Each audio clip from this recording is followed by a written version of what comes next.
अगं बाई, सांगावं तरी कसं म्हणजे कळण यांना. आमच्याकडे नुसतं म्हटलं की ताकबाद समजून जातात लोक. अहो नुसतं काय काय करत उभं राहिलाय. अजून बी ध्यानात येईना.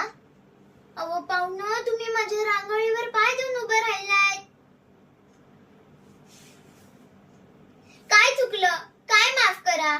अहो 2 घटका खपले तेव्हाही रांगोळी मनासारखी जमलेली. किती शोभा आली होती घराला. गेली तुमच्यामुळं. आणि काय तर म्हणेल शिकलेत. हेच का शिक्षण? घातली रांगोळी इसकटायचं.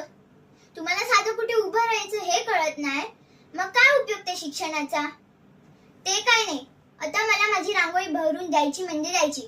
त्याशिवाय मी तुम्हाला इथून हलवू देणार नाही.